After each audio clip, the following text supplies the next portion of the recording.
He'd actually said that. "No, I just thought—" "I understand," she said, cutting him off again. "You proposed because you were trying to protect me."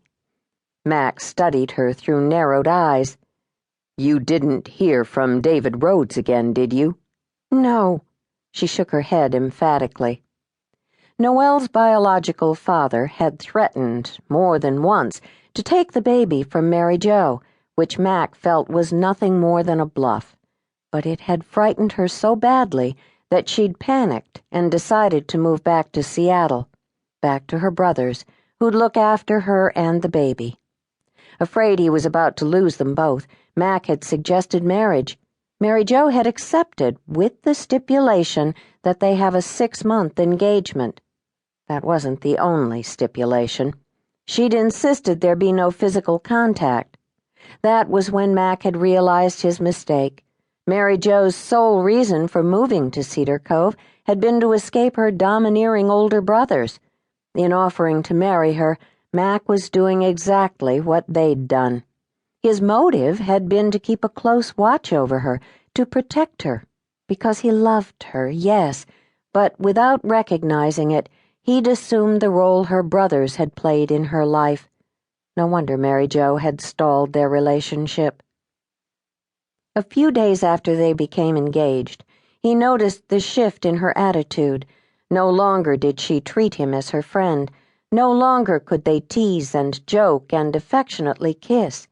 He'd taken control of a situation in her life, squelching Mary Jo's first tentative efforts toward independence.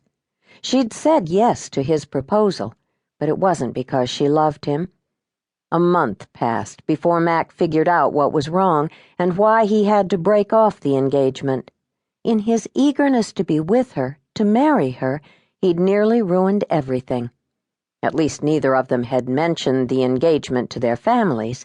For his part, Mack knew his parents would have seen through his reasons immediately. They would have said it was too soon, pointing out that Mack and Mary Jo didn't know each other well enough to make that kind of commitment. They would have been right.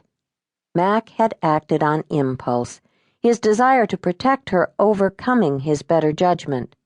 He needed to bide his time and let the relationship progress naturally. One problem was his lack of finesse with women. Not that he was totally naive, but none of his relationships prior to meeting Mary Jo had been serious or long-lasting. He did have a sister, 2 sisters actually, only he hadn't known about the second one until a few years ago. He'd always been close to Lynette and had now begun to develop a friendship with Gloria. Lynette had often advised him on relationships, but she'd moved to some podunk town in North Dakota. They managed regular phone conversations. Despite that, Mack hadn't been smart enough to seek her opinion before he proposed to Mary Jo. In trying to undo his mistake, Mack had committed another one. He'd broken off the engagement by telling Mary Jo that although he was fond of her, his real love was for Noelle. It had seemed like a reasonable approach at the time. He'd hoped to back out of the engagement and save face as he did. Let her save face, too. Instead, he'd further complicated an already complex relationship. If there'd been a worse way to handle the situation, he couldn't imagine it. What he should have done was simply be honest. Whoever said honesty was the best policy, Ben Franklin, Mother Teresa, Bill Clinton, Oprah, was absolutely correct. Then, the following morning, Mack had been on duty at the fire station. He'd felt uncomfortable and anxious about seeing Mary Jo ever since. This was their first encounter since that day. "I don't expect to hear from David again," Mary Jo was saying. "Like you said, I think it was an empty threat. He only wants Noelle so he can manipulate his father into giving him money." Mack nodded. "If you do see him, call me, and I'll deal with him."